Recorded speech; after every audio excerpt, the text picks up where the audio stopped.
কতটা রক্ষিত হচ্ছে, কতটা ক্ষুণ্ণ হচ্ছে একজন মানবাধিকার কর্মী হিসেবে, এটা আপনার বিবেচনাটা কি আপনি যদি একটু ছোট করে বলতেন। তারপরে আমি ব্যারিস্টার শামীম পাটোয়ারির কাছ থেকে জানতে চাইবো যে মামলাটি আসলে পেন্ডিং আছে, অবরোধ বা হরতাল চলতে পারে কিনা, সেই মামলাটি সম্পর্কে আপনার অবস্থান কি এবং সেই রুলেরই আসলে কি হলো, আমরা আর এটি আর কোনো কিছু জানতে পারিনি। আমরা মৃত্যুর পর ফিরছি আপনাদের কাছে।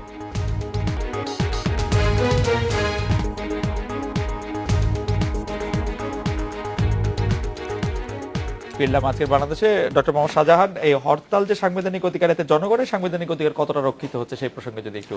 জনগণের সাংবিধানিক অধিকারের কথা যদি বলেন, তাহলে রাজনৈতিক স্থিতিশীলতার সাথে অনেক কিছুই জড়িত দেশে। আপনি খুব ভালো করেই জানেন, এই কথাগুলো বলাটা মানে পুনরাবৃত্তি হয়ে যাবে। যদি 5 তারিখে বিএনপিকে একটি জনসভা করতে দেওয়া হতো, তাহলে হয়তো আজকে এইরকম অবস্থার প্রেক্ষাপট তৈরি হতো না।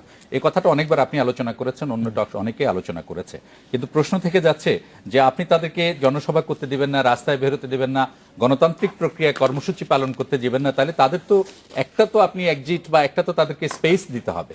সেই স্পেসটা যখন আপনি সব দিক থেকে বন্ধ করে দেন, তাহলে দেশে যে রাজনৈতিক সহিংসতা তৈরি হয়েছে, এটা গণতান্ত্রিক প্রক্রিয়ায় একটা মারাত্মক বাধাগ্রস্ত হয়ে দাঁড়াবে। গণতান্ত্রিক প্রক্রিয়াটা অলওয়েজ আপনার এই যে রাজনৈতিক সহিংসতা বা রাজনৈতিক স্থিতিশীলতা, এগুলার এই সূচকের সাথে গণতান্ত্রিক প্রক্রিয়ার উঠানা মাত্র তো নিশ্চয়ই এটা হবে, এবং সুশাসনের সাথে এটা খুব সঙ্গতিপূর্ণ। ডক্টর মোহাম্মদ শাহজাহান, আপনি যে পলিটিক্যাল স্পেসের কথা বলছিলেন, সেই পলিটিক্যাল স্পেসটা হঠাৎ করে কেন ন্যারোড হয়ে গেল, সেইটা কি আপনি কোনো আইডিয়া আছে? যেমন ধরেন 11টা জনসভা বেগম জিয়া করলেন, বেগম জিয়ার জনসভা, বেগম জিয়ার সংবাদ সম্মেলন আমরা সরাসরি সম্প্রচার করলাম, প্রচুর মানুষ দেখলাম, হঠাৎ করে কেন মনে হলো যে সেটি হ্যাঁ, সরকারের কাছেই বা কেন এরকম একটি ভীতি তৈরি হলো যে বেগম জিয়া যদি ঢাকা শহরে একটি বড় জনসমাবেশ করে, সেটা সরকারের জন্য অ্যালার্মিং একটা সিচুয়েশন তৈরি করবে, অথবা সরকারকে বিব্রত করা। আমার মনে হয় অ্যাডভোকেট সমর রেজাউল করিমের নিশ্চয়ই যদি এই বিষয়ে কিছু বলার থাকে, আপনি নিশ্চয়ই এটাতে একটু নোট নিয়েছেন, এটা নিশ্চয়ই একটু বলবেন। আমি ব্যারিস্টার শামীম পাটোয়ারির কাছে একটি প্রশ্ন নিয়ে আসি, সেটা হচ্ছে যে হুসেইন মোহাম্মদ এরশাদ বললেন যে প্রধানমন্ত্রী আমার চেয়েও বড় স্বৈরাচার, তিনি আমার চেয়েও বেশি সার্বভৌম ক্ষমতা ভোগ করছেন। এই কথা বলার পর হোসেন মোহাম্মদ এরশাদের কি আর প্রধানমন্ত্রীর বিশেষ দূত থাকার নৈতিক অধিকার থাকে কিনা? আসলে আমাদের দেশে এখন যে প্রবলেমটা হচ্ছে, যখন এরশাদ স্যার ক্ষমতায় ছিলেন তখন ক্ষমতাটা দুভাগ ছিল। একটা ক্ষমতা ছিল রাষ্ট্রপতির কাছে, আর একটা ক্ষমতা ছিল পার্লামেন্টের কাছে, যেহেতু তখন রাষ্ট্রপতি শাসিত ব্যবস্থা ছিল। এরপরে আমরা যখন ক্যাবিনেট সিস্টেমে আসলাম, তখন একই ব্যক্তি ক্যাবিনেটের হেড, একই ব্যক্তি। এক্সকিউজ মি শামীম পাটোয়ারি, আপনি কি সত্যি বিশ্বাস করেন যে পার্লামেন্টের কাছে কোনো ক্ষমতা ছিল না, একটা কনস্টিটিউশনাল ডিভিশন ছিল। আমি আসলে খুব বিনয়ের সাথে আপনাদের না, আপনাকে আমি যেটা বলছি সাংবিধানিক পার্লামেন্টের সাংবিধানিকভাবে যেটা হচ্ছে, তখন পাওয়ার একটা ডিভিশন ছিল, কিন্তু এখন সাংবিধানিকভাবে পাওয়ারটা এক জায়গায় চলে আসছে 91 সালের পর থেকে। আইভার জেনিক নিজেই বলেছেন যে ক্যাবিনেট সিস্টেমে প্রাইম মিনিস্টার রাশিয়ার জার অথবা মানে মুঘল সম্রাটদের থেকেও বেশি পাওয়ার এক্সারসাইজ করে। এর সাথে যুক্ত হয়েছে আমাদের সংবিধানে আর দুটি ব্যত্যয়। সেটা হচ্ছে 72 সালে কিন্তু আওয়ামী লীগের সংবিধানে একটা জিনিস ছিল, আওয়ামী লীগের পার্টি কনস্টিটিউশনে, যে আওয়ামী লীগের কোনো নেতা যদি মন্ত্রী অথবা প্রাইম মিনিস্টার অথবা রাষ্ট্রপতি হন, তাহলে তিনি আর দলীয় প্রধান থাকবেন না। পরবর্তীতে এটা ক্যান্সেল করে দেওয়া হয়। এবং আরেকটা জিনিস আমাদের এখানে নাই, সেটা হচ্ছে আনলিমিটেড টাইমের জন্য আপনি প্রাইম মিনিস্টার হতে পারবেন, যে কারণে আমাদের এখানে ক্ষমতাটা অনেক বেশি হয়ে গেছে। And power tends to corrupt, absolute power corrupt absolutely. Exactly এই জিনিসটাই হচ্ছে। এবং সেই জন্যই আমি সবসময় বলে আসছি যে এরশাদ স্যারের আমলে কোনো স্বৈরাচারী কাজ হয়নি, এটা আমি বলবো না। বাংলাদেশে 72 সালে হয়েছে, যার সাথে লোকজনকে গুলি করে মারা হয়েছে, সিরাজ শিকদারকে সহ। প্রত্যেক সরকারই স্বৈরাচার ছিল। 90 পরবর্তী প্রতিটি সরকার তার আগের সরকারের থেকে বেশি স্বৈরাচার। কিন্তু ব্যারিস্টার পাটোয়ারি, মানে হুসেইন মোহাম্মদ এরশাদ, যিনি পদাধিকার বলে আবার প্রধানমন্ত্রীর মন্ত্রীর পদমর্যাদা একজন দূত, তিনি বিশেষ দূত, তিনি বলছেন প্রধানমন্ত্রী আমার চেয়েও বড় স্বৈরাচার, তিনি আমার চেয়েও বেশি ক্ষমতা ভোগ করছেন। আমার প্রশ্ন ছিল, যিনি তার চেয়েও বড় স্বৈরাচার, তার বিশেষ দূত হওয়াটা তার জন্য নৈতিকভাবে কতটা গ্রহণযোগ্য? ক্ষমতা তো অবশ্যই ভোগ করছেন, আমি তো সাংবিধানিকভাবেই দেখিয়ে দিলাম যে অবশ্যই বাংলাদেশের বর্তমান প্রাইম মিনিস্টার সাংবিধানিকভাবেই সবচেয়ে বেশি ক্ষমতা ভোগ করেন সবসময়। জি জি। এখন তার বিশেষ দূত হওয়ার ব্যাপার যেটি আপনি বললেন, বাংলাদেশের প্রেক্ষাপটে যদি একজন প্রাইম মিনিস্টার কাউকে কোনো দায়িত্ব দেয়, এটা ডিনাই করা খুব ডিফিকাল্ট। আমাকে দিলে আমি করব না। সেকেন্ড যে সমস্যাটি যেটি হচ্ছে, যে দূত হওয়াটা সাংবিধানিকভাবে ইনকনসিস্টেন্ট কিছু না, because he is not member of cabinet. আমি এটা নিয়ে আসলে বলার কিছু নাই। আমি সমর রেজাউল করিমের কাছে ফিরে আসি যে 2-3টি বিষয় ডক্টর মোহাম্মদ শাহজাহান সামনে নিয়ে আসলেন। একটি তো বটেই যে 5 তারিখে এটি করতে দিলে কি এমন হতো যে আমরা এর মধ্যে 5 তারিখ থেকে এটি আসলে শুরু হলো। আর আরেকটি বিষয় হচ্ছে যে বিএনপির বিকল্প দল গঠনের ক্ষেত্রে আমরা দেখতে পাচ্ছি সরকারের পক্ষ থেকে বেশ কিছু উৎসাহ ব্যঞ্জক দেখা যাচ্ছে। এর কারণ কি বলে আপনি মনে করেন? আপনি কি মনে করেন এভাবে বিএনপিকে দুর্বল করা সম্ভব? এটা অনেকটা পুরনো দিনের রাজা বাদশাদের divide and rule. Khaled Mohiuddin অনেক চৌকস সাংবাদিক, আমি আবার লয়ের হিসাবে রিমোট কোশ্চেনের ভিতরে আটকে যাই। বিএনপিকে দুর্বল করার চেষ্টা না, বিএনপি যদি আত্মহত্যা করে সে আত্মহত্যা থেকে বাঁচাবার জন্য জাতি সবাই মিলে চেষ্টা করা দরকার যে ভ্রান্ত পথ থেকে তাকে ফিরিয়ে আনার জন্য।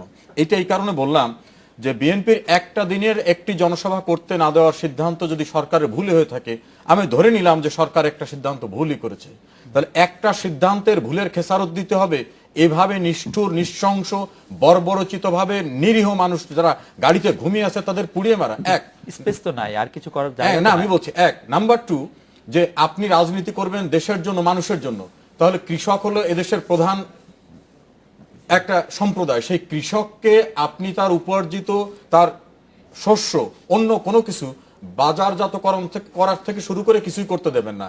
ইন্ডাস্ট্রির মধ্য দিয়ে দেশ এগোবে সেটাকে ধ্বংস করে দেবেন।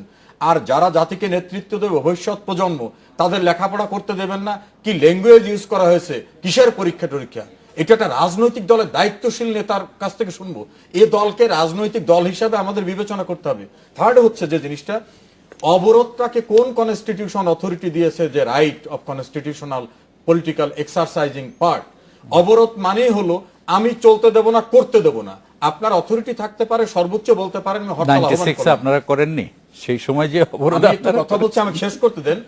অবরোধের আহ্বান আপনি, এটা আওয়ামী লীগ দেন আর যিনি দেন, কনস্টিটিউশন অবরোধকে কোথাও পারমিট করে না, কোথাও অ্যাপ্রুভ করে না।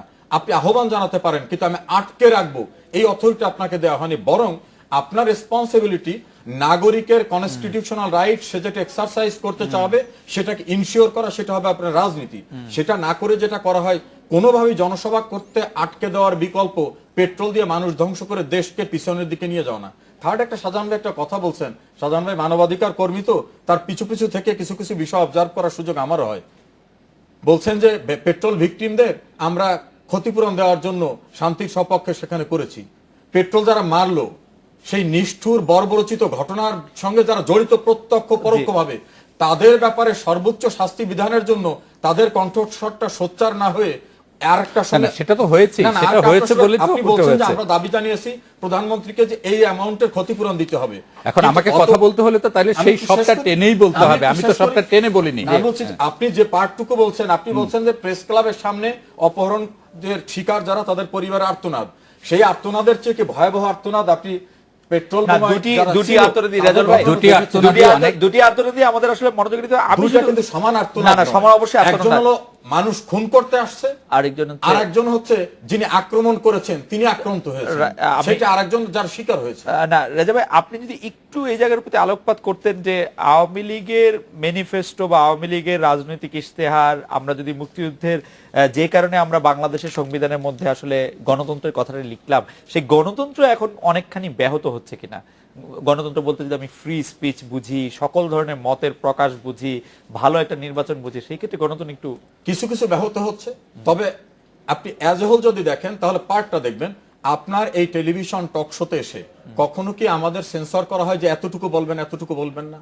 প্রেস ক্লাব থেকে শুরু করে সেমিনারে, কিন্তু সেই কারণে তো আপনারা অনেক নিন্দামন্দও শুনেন। না, আমি নিন্দামন্দ শোনা না, কিন্তু এটাকে কি প্রিভেন্ট করা হয়েছে? আপনার যে প্রেস লিস্টটা আসে, আপনার স্ক্রিনে যে প্রেস লিস্টটা দেখান, সেখানকার যে ভাষা, রাজনৈতিক শিষ্টাচারহীন ভাষা ব্যবহার করা হয় না? তারপরেও কি সেখানে রুদ্ধ করা হয়? কোনো পত্রিকা কি বলা হয় প্রেস লিস্টে ছাপবেন না? হয়তো একটা জনসভার ব্যাপারে শান্তিপূর্ণ জনসভা হবে কি শান্তিহীন অবস্থা হবে, সেটা নিয়ে সরকারের যে ভূমিকা, সেটা নিয়ে তারা এক্সপ্লেইন করতে পারেন। আমি ছোট্ট একটা উদাহরণ দিয়ে বলি। 21 আগস্টের গ্রেনেড হামলার ব্যাপারে যদি গভর্নমেন্ট এজেন্সির কাছে রিপোর্ট থাকতো যেখানে একটা ভয়াবহ ঘটনা ঘটবে, সেদিন যদি জনসভাটা করতে না দিত, তাহলে তো 23টি তাজা প্রাণ বেঁচে যেত। মাননীয় প্রধানমন্ত্রীর উপর হত্যার যে চেষ্টা, সেই ঘটনা ঘটতো না। এমনও তো হতে পারে যে 5ই জানুয়ারির জনসভাকে ঘিরে ভয়াবহ নৈরাজ্যকর কোনো ঘটনার পরিকল্পনা ছিল। এটা যদি এজেন্সি মনে করে ওই দিনটাকে প্রিভেন্ট করতে চেয়ে থেকে থাকে, তাহলে বড় ধরনের একটা ক্ষতির জায়গা থেকে তারা একটা প্রতিরোধ গড়ে তুলতে পারে। ব্যাপারটা কি হয় রাজা ভাই, আমরা তো আসলে এখন অনেক ট্রান্সপারেন্ট যুগে বাস করি। আপনারা যদি এই ব্যাপারটি আসলে কোনো ধরনের তথ্য প্রমাণ দিয়ে 5 তারিখ না হয় এটা 8 তারিখ আপনারা জনসভা করতে পারবেন, বা এটা 4 তারিখে করেন, এরকম যদি আমরা কোনো কিছু শুনতাম, তাহলে অবশ্য পুলিশ কমিশনার সাহেব আমাদেরকে বললেন যে তারা আসলে 2, 3, 4 তিনটি অনুমতি নিয়ে রেখেছিল। 3 তারিখ বোধহয় একটি ধর্মীয় ছুটির ব্যাপার ছিল। ছিল, এটি বাদে তারা সবগুলি দিনই আসলে অনুমতি নিয়ে রেখেছিল বিএনপি, আমাদেরকে সেই সময়কার পুলিশ কমিশনার বলেছেন।